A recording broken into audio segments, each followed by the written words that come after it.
Good evening and welcome to This Week in Northern California. I'm Belva Davis. And joining me tonight on our news panel are Josh Richmond, political and legal affairs reporter with the Oakland Tribune; Scott Schaefer, host of the California Report on KQED Public Radio; and Lisa Krieger, higher education writer for the San Jose Mercury News. Lisa, is raising tuition the only option for the Regents? Is that why this is happening?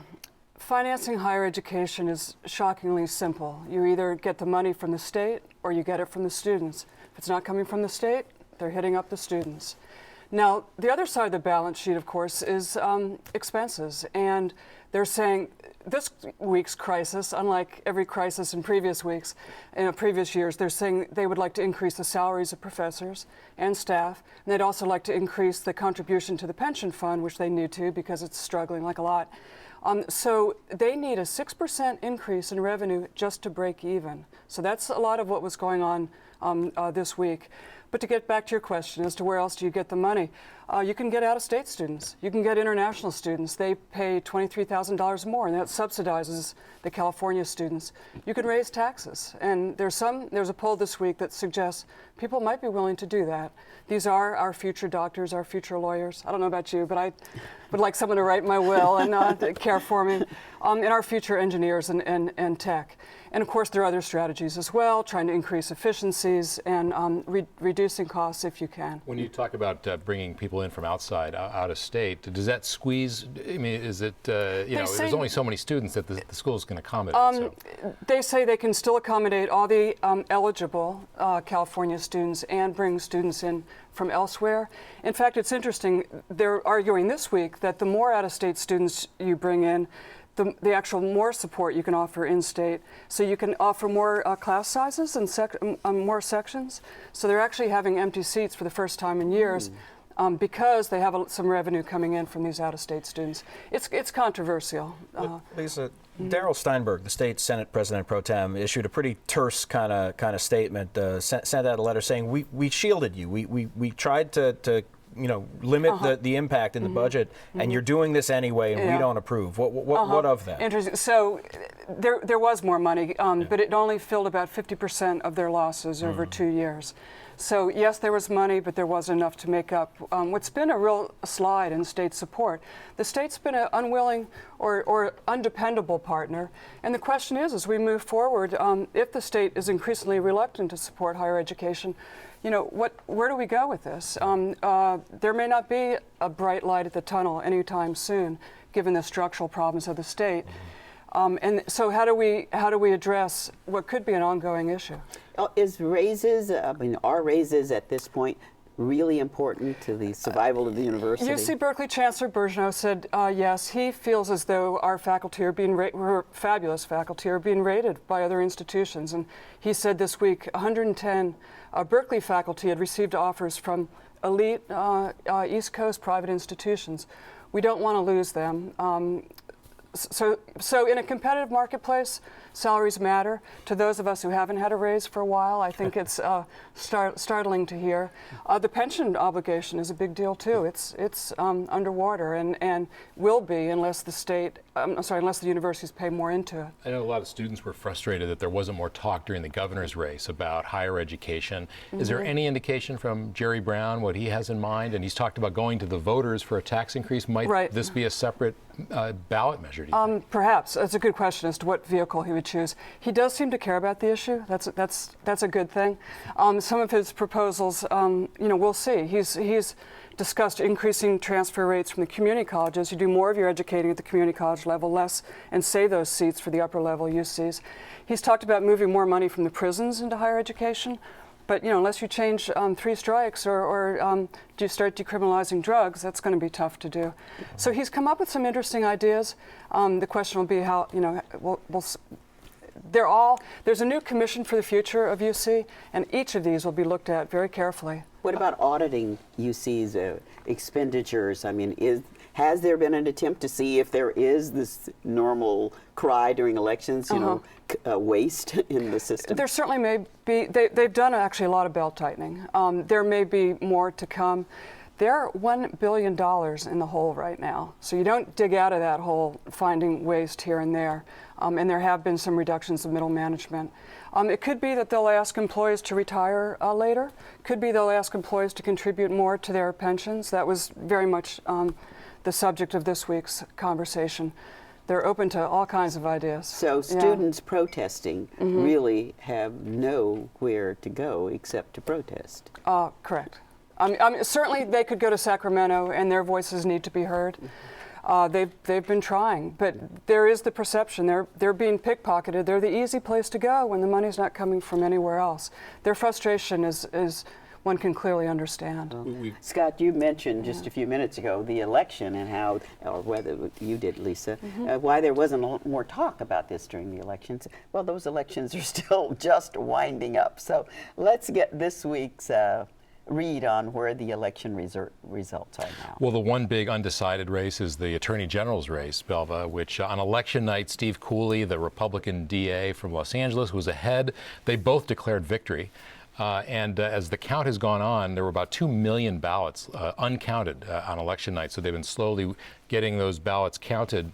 And now Harris is ahead. The lead reversed during this past week. And as of late this afternoon, she had increased her lead to about 43,000 votes. So it's been steadily growing. And they're pretty confident now that they're going to maintain that lead, but they're certainly not going to declare victory anytime soon. Do you know how many more ballots are still out there, and how, I mean, what is the speed on which this could be resolved? Well, they're pretty quickly whittling them back down now. There's probably, I would say, between 300,000 and 400,000 ballots. The counties don't have to report the results until November 30th. Some of them have been reporting them on a daily basis, and it varies a great deal. The LA Times did an analysis of looking at all the county registrars' websites and seems to think that most of the outstanding ballots are from counties where Kamala Harris did really well. So that would bode well for her ultimately winning.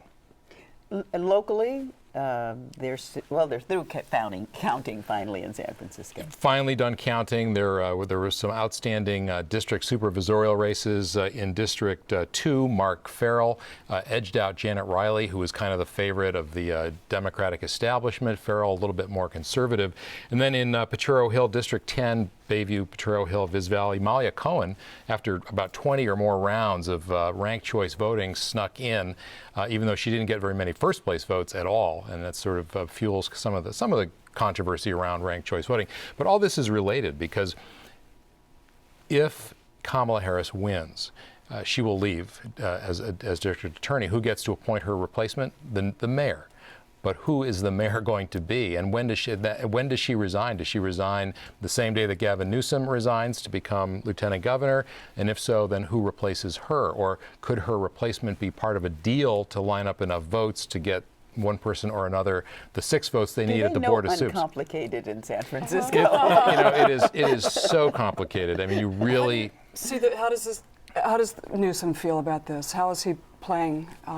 Well, he, of course, said there's no love lost between him and the current Board of Supervisors. There's been a lot of bad blood, especially with people like Chris Daley and Gavin Newsom. He'd like nothing more than to deprive them of the appointment to replace Gavin Newsom.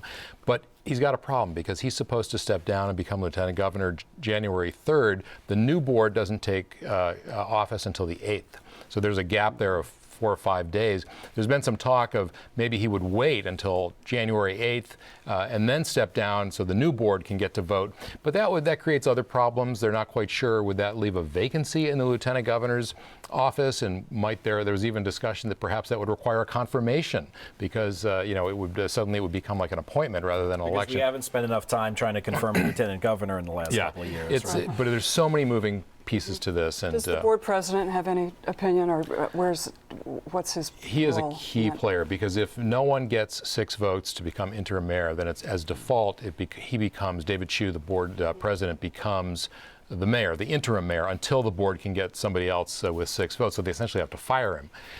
But he's only board president until January 8th. And there's no guarantee that he'll get another term. So it could be the new board president could become the interim mayor. So there's a bit of definitely some potential turbulence in the mayor's office and in the city, and it comes at a time when the city's facing some very serious problems. We didn't finish the supervisorial results, so we have 2 more positions that Okay. Yeah, Jane Kim in District 6, the south of Market, she won fairly early on. I don't know if it was either election night or maybe a couple days later. And then Scott Wiener in the District 8, he won pretty handily. That's the district is the Castro and Noe Valley. He'll be replacing Bevan Dufty. So it'll be, all those folks are a little bit more moderate than the people that they're replacing. And so the board, the new board, might be more in line perhaps with Gavin Newsom's politics than the current board. That said, there's a progressive wing on the current board that desperately wants to get one of their folks in the mayor's office. And so they're going to try to get 6 votes for whoever it might be, whether it's a member of the current board, somebody like David Campos perhaps, or David Chu, or somebody like Matt Gonzalez perhaps, who ran for mayor, lost narrowly to Newsom in 2003. There's so many people out there. Art Agnos has been mentioned. I mean, there's 2 schools of thought. Do you want a caretaker who will just be mayor and kind of run the ship until November or January of 2012 when the new mayor would be elected and take office? Or do you want somebody who's going to be a candidate in November and have a leg up? So there's different schools of thoughts. If you want a caretaker, Art Agnos has come up, Aaron Peskin, although he might run for mayor also. Mike Hennessy, the sheriff, his name has come up. There's just there's a lot of balls in the air. Ed Harrington also being mentioned. He's somebody who's a steady financial guy, not a politician. So they have to decide what kind of person they want and who can get 6 votes. Ideologically, how does the board balance out, do you think? But now that we know the 4 people that are here. It's going to be, I mean, it's San Francisco. It's liberal. But that said, it's a little more, or a little less liberal, I guess you'd say, a little more moderate than the current Board of Supervisors. But by any reasonable spectrum in any other city in the country, it's still pretty liberal. Okay, so we have the liberals in San Francisco. We have the governor up in Sacramento making proposals that during these last days of his that are pretty controversial about selling off state buildings. Well, where is that now? Yeah, this is a proposal that actually was made a while back and is on the verge of being consummated. And whether it makes any sense depends on who you ask. Like with most things that are done to try to plug our budget hole. The state based its current year budget on the governor's plan to sell and then lease back 24 state-owned buildings at 11 sites around the state. They're hoping to generate about $1.2 billion that they can pour into this budget hole that we've got.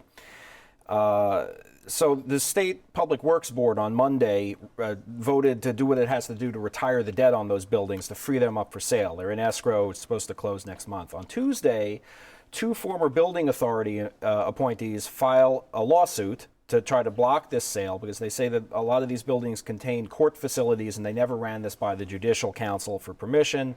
So this could throw a monkey wrench into things.